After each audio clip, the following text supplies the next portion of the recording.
नमस्ते बेटा, सत श्री अकाल, राधे राधे। मैं बबीता डागर गुरु एकेडमी के यूट्यूब चैनल पर आप सभी का स्वागत करती हूँ। कैसे हो आप लोग? उम्मीद करती हूँ सब ठीक होगे।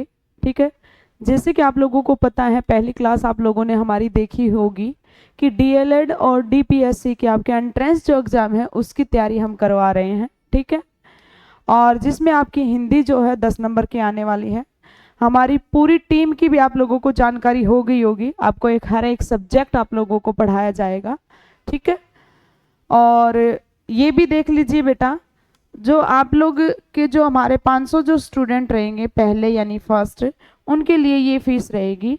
आप अगर हमारा कोर्स खरीदना चाहते हो तो गुरु एकेडमी का जो ऐप है वो डाउनलोड कर सकते हो और वहाँ से ले सकते हो। ठीक है, आपकी ये नहीं कि हिंदी हिंदी की तैयारी करवाई जाएगी, पूरा जितना भी आपका 150 नंबर का जो पेपर आता है ना बेटा, उसकी तैयारी करवाई जाएगी। बाकी डिटेल मैंने देखो आपको फर्स्ट क्लास में बता दी थी, प्लेलिस्ट में जाके आप फर्स्ट क्लास देख सकते हो। ठीक है, ये रही हमारी सेकंड क्लास। ठीक है, जिसमें 10 नंबर की आपकी हिंदी आनी है। किस प्रकार की हिंदी आनी है वो आप लोगों को पहली क्लास में पता ही चल गया होगा।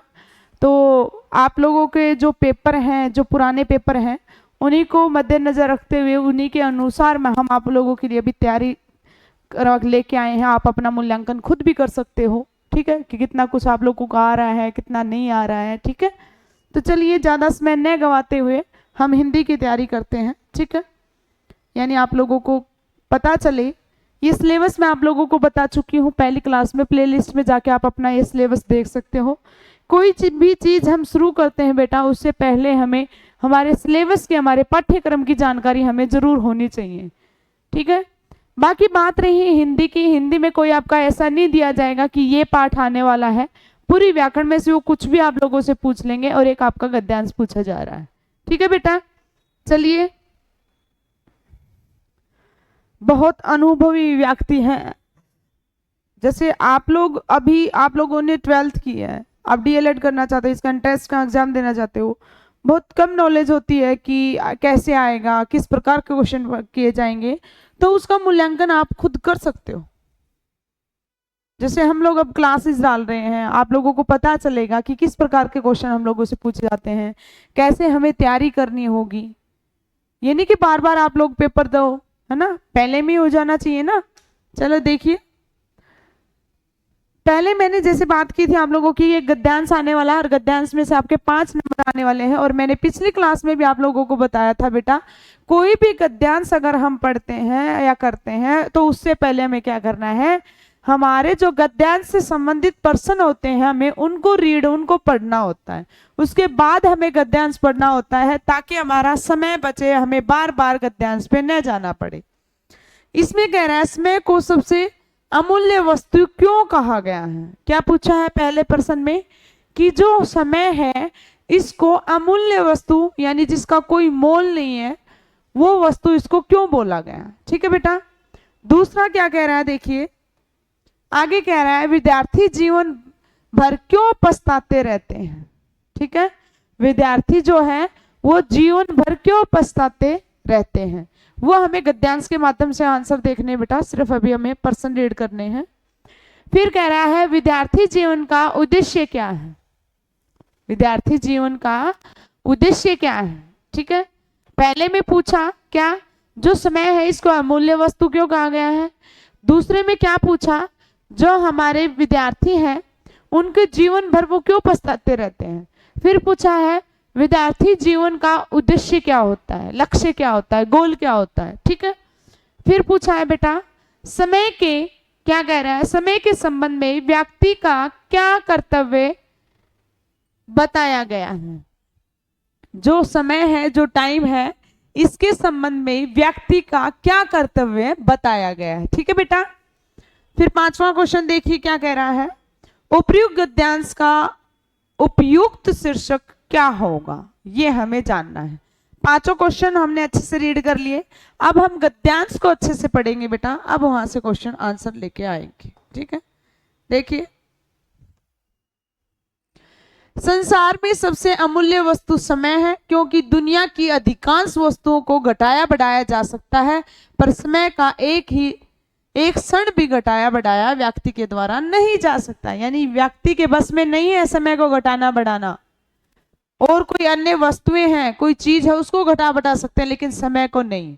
तो पहले में इसने क्वेश्चन क्या पूछा बेटा, समय को सबसे, इस प्रकार से आपको आंसर आसानी से मिलेंगे बेटा। समय को सबसे अमूल्य वस्तु क्यों कहा गया है? देखिए पहला क्या कर रहा है, इसका एक क्षण भी घटाया बढ़ाया नहीं जा सकता, इसलिए कहा है। दूसरा कह रहा है समय व्यक्ति के वश में नहीं है, जो समय है वो व्यक्ति के वश में नहीं है। समय की व्यक्ति के जीवन में बदल सकता है, मनुष्य उस समय की गति को नहीं रोक सकता है। ठीक है, तो बात तो देखो सारी ठीक है, लेकिन हमें आंसर किसके माध्यम से देना है बेटा? हमें आंसर देना है गद्यांश के माध्यम से। तो गद्यांश में क्या बातें कही जा रही हैं इसे अमूल्य वस्तु होने की, ठीक है, वो चीज ढूंढनी है। तो आप लोगों ने अभी अभी पढ़ा कि समय एक क्षण भी बढ़ा पाना व्यक्ति के बस के नहीं है। ठीक है, अधिकांश वस्तुएं घटाई बढ़ाई जा सकती हैं, इसका एक क्षण भी घटाया बढ़ाया नहीं जा सकता। किसका? समय का। ठीक है, तो ये बात जो है आपकी बिल्कुल सही है। ठीक है, पहला आंसर जिसने दिया वो बिल्कुल सही है। ठीक है बेटा, दूसरा देखिए क्या कह रहा है। दूसरा तो हमें पता ही था ना, फिर एक बार गद्यांश पढ़ लेते हैं। समय के बीत जाने पर क्या कह रहा है, देखिए बेटा, समय के बीत जाने पर व्यक्ति के पास पछतावे के अलावा कुछ नहीं रहता। विद्यार्थी के लिए तो समय का और भी अधिकांश महत्व है। विद्यार्थी का उद्देश्य है शिक्षा प्राप्त करना। समय के उपयोग से ही शिक्षा प्राप्त की जा सकती है ना बेटा? अगर समय रहते आप लोग भी शिक्षा ग्रहण कर लोगे तो फायदे में रहोगे। जो विद्यार्थी अपना बहुमूल्य समय खेल कूद, मौज मस्ती तथा आलस्य में खो देता है, वे जीवन भर पछताते रहते हैं, क्योंकि वे अच्छी शिक्षा प्राप्त करने से वंचित हो जाते हैं और जीवन उन्नति नहीं कर पाते हैं। मनुष्य का कर्तव्य है, ये बात आई थी, मनुष्य का कर्तव्य है जो क्षण बीत गया उनकी चिंता न करे, बजाय उससे आने वाले समय का उसे क्या करना चाहिए बेटा? सदुपयोग करना चाहिए। पूरा गद्यांश हमने अपनी नजरों में से निकाल लिया। क्वेश्चन भी हमारे माइंड में थे, वो भी हमारे माइंड में सोल्व हो चुके हैं। बस अभी हम एक बार ऑप्शन पे नजर डालते हैं ना। विद्यार्थी जीवन भर क्यों पछताता रहते हैं? क्योंकि वो आलसी होते हैं, इसीलिए। ये बात तो कोई थी ही नहीं। दूसरा, जो अपना कीमती समय मौज मस्ती और आलस्य में गवा देता है, इसलिए। हाँ, ये बात थी। जो ज्ञान प्राप्त नहीं करते हैं, इसलिए। जो विद्यार्थी माता पिता और गुरुओं का आज्ञा का पालन नहीं करते हैं, इसलिए। तो बेटा हमें गद्यांश के माध्यम से ही क्या देखना है, इसका उत्तर देखना है। ये बात साफ साफ आई थी कि जो अपना कीमती समय मौज मस्ती और आलस्य में खो देते हैं ना, समय के बीत जाने पर व्यक्ति पछतावे के अलावा कुछ नहीं देता। विद्यार्थी के लिए समय के अधिकांश महत्व है। विद्यार्थी उद्देश्य शिक्षा प्राप्त करना है, समय का उपयोग शिक्षा प्राप्त करने से है। जो विद्यार्थी बहुमूल्य समय को खेल कूद मौज मस्ती आलस्य में गवा देते हैं, वे जीवन भर क्या करते हैं बेटा? पछताते हैं। ये बात बिल्कुल साफ साफ दे रखी है। तो आंसर रहेगा हमारा क्या बेटा? बी। जिस बच्चे ने दिया आंसर बी उसका है बिल्कुल सही। ठीक है बेटा, आगे चलिए। 4 क्वेश्चन, यानी आपका एक सेकंड, अच्छा ये क्वेश्चन 3rd आ गया था यहाँ पे, ठीक है कोई बात नहीं बेटा। अब 2nd देख लेते हैं। 2nd रह गया था ना, आपका पहला क्वेश्चन हो गया, तीसरा हो गया, दूसरा देख लेते हैं, ये रह गया था। विद्यार्थी जीवन का उद्देश्य क्या है? जीवन को सुखी बनाना, गुरुओं का आदेश मानना, व्यक्ति के जीवन में समय का महत्व होना, शिक्षा प्राप्त करना। तो यही यहाँ पे एक बात दे रखी थी बेटा, समय के उपयोग से ही शिक्षा प्राप्त की जा सकती है। ये था ना कि विद्यार्थी जीवन का उद्देश्य शिक्षा प्राप्त करना। ये लाइन बिल्कुल साफ साफ दे रखी है बेटा। ठीक है, क्या है? विद्यार्थी का जो जीवन है बेटा, वो क्या है? उसका मेन जो गोल है, जो उद्देश्य है, उसको वो क्या पाना चाह रहा है? वो शिक्षा प्राप्त करना चाह रहा है। हम गद्यांश को मद्देनजर रखते ही हम आंसर देंगे, बाकी बातें तो इन्होंने सारी ही सही कह रखी है ऑप्शन में, है ना। तो विद्यार्थी जीवन का उद्देश्य क्या है बेटा? शिक्षा प्राप्त करना है। जिस बच्चे ने दिया डी आंसर वो है बिल्कुल सही। क्या? जिस बच्चे ने दिया डी आंसर वो है बिल्कुल सही। ठीक है बेटा, चलिए आगे करते हैं। अगला क्वेश्चन देखते हैं हमारा 4 का। फर्स्ट सेकंड और थर्ड कर चुके हैं, 4 यानी चौथा भाग इसका देखते हैं क्या कह रहा है। समय के संबंध में व्यक्ति का क्या कर्तव्य बताया गया है। अभी अभी ये बात हमने पढ़ी थी, समय के कर्तव्य के बारे में क्या बताया गया है कि परिश्रम करे, मन लगा कर पढ़ाई करे, बीते समय के बारे में पछतान न करके वर्तमान समय का क्या करे बेटा, सदुपयोग करें। ये बात हमने लास्ट में पढ़ी थी, है ना, साफ साफ नजर आ रही है। जिस बच्चे ने आंसर दिया क्या बेटा, थर्ड, वो है बिल्कुल सही। ठीक है मेरे प्यारे बच्चों, आगे देखिए। उपयुक्त गद्यांश का उपयुक्त शीर्षक सुझाइए। बताइए बेटा, जो आपका गद्यांश है इसका सही शीर्षक क्या होगा। ठीक है, शीर्षक किसे कहते हैं, यानी कोई भी गद्यांश होता है उसके बारे में जो मेन, जो आपका मुद्दा, जो जड़ होती है ना, वो आपको ढूंढनी होती है। तो इसमें किसकी बात चल रही है आपको गद्यांश में ज्यादातर, वो चीज आपको देखनी होती है बेटा। ठीक है, देखिए क्या है, समय का सदुपयोग, समय और मनुष्य, विद्यार्थी और समय, और क्या है आपका मूल्य समय का उत्तर। तो क्या बता रखा है बेटा, समय का सदुपयोग, समय का सही उपयोग, यही रहेगा इसका क्या बेटा, शीर्षक।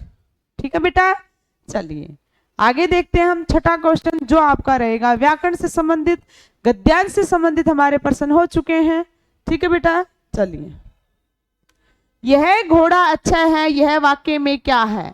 ये कह रहा है, एक वाक्य दे रखा है बेटा आपको, क्या, यह घोड़ा अच्छा है।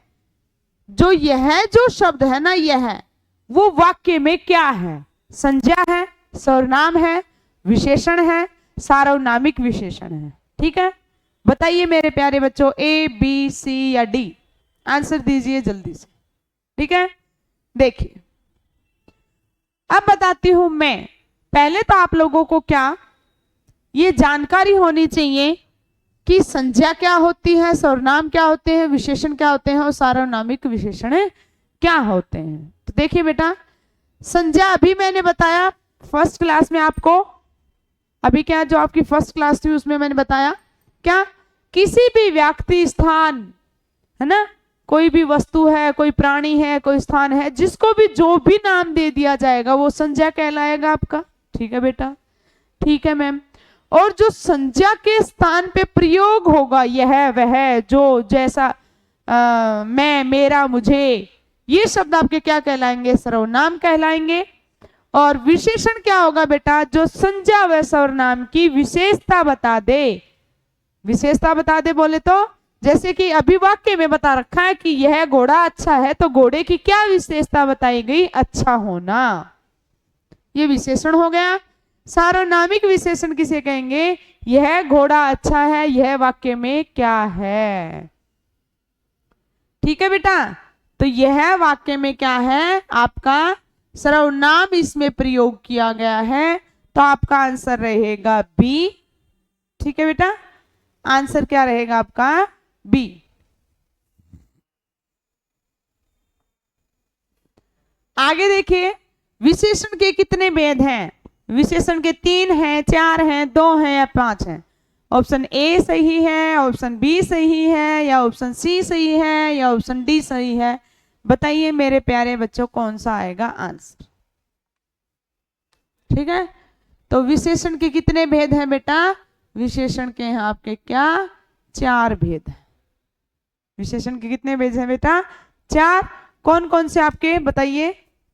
आपका गुणवाचक विशेषण हो गया, है ना, संख्यावाचक विशेषण हो गया, संबंधवाचक विशेषण हो गया, है ना, सार्वनामिक विशेषण हो गया।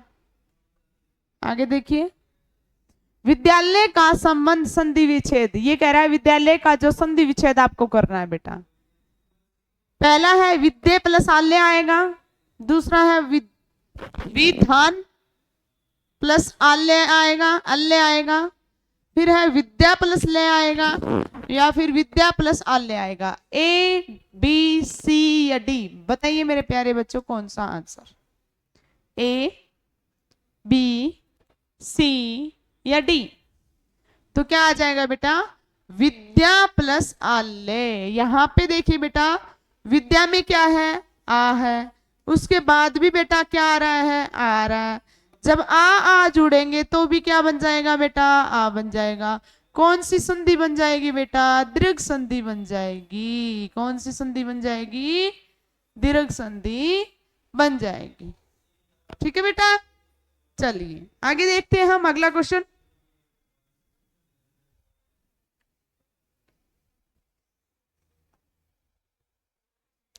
मोहन खाना खा रहा है, ये काल पूछा भाई।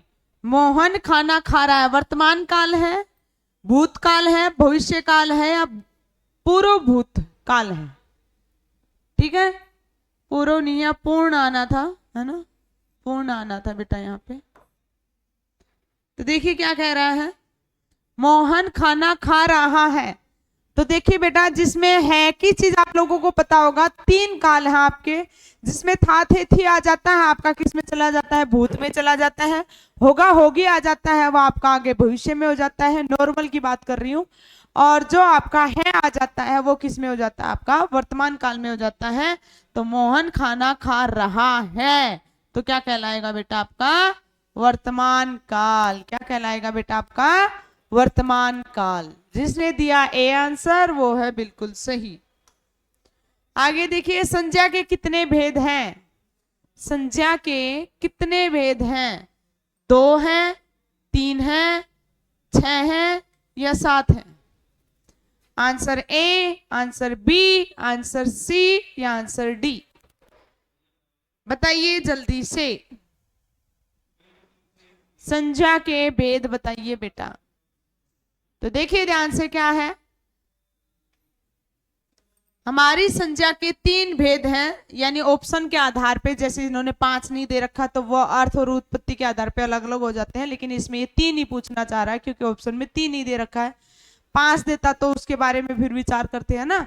तो हमारा जातिवाचक संज्ञा एक तो हो गया हमारा क्या बेटा, व्यक्तिवाचक संज्ञा। ठीक है बेटा, और दूसरा क्या हो गया बेटा हमारा, जातिवाचक।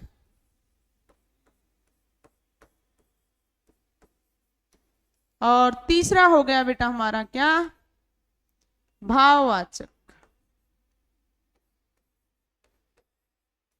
ये 3 हमारे संज्ञा के मुख्य 3 क्या हो गए, भेद हो गए। ठीक है बेटा, चलिए। तो बेटा इस प्रकार से आपके पेपर में 10 क्वेश्चन हिंदी के पूछे जाते हैं। तरीका यही रहता है उनके पूछने का। तो आप लोगों को भी पता चल गया होगा, आपको जानकारी हो गई होगी किस प्रकार से क्वेश्चन पूछे जाते हैं। आपने अपना मूल्यांकन भी करके देख लिया होगा। ठीक है मेरे प्यारे बच्चों, तो क्लास बेटा अब यहीं तक। खुश रहो, मस्त रहो, हंसते रहो। आप सब लोगों से इजाजत है मेरी कि आप लोग इजाजत दो कि मैं चलूं। 10 क्वेश्चन मैंने आप लोगों को करवा दिए। तो आज की क्लास यहीं तक। हंसते रहो, पढ़ते रहो, खुश रहो, मस्त रहो। ठीक है बेटा, चलिए।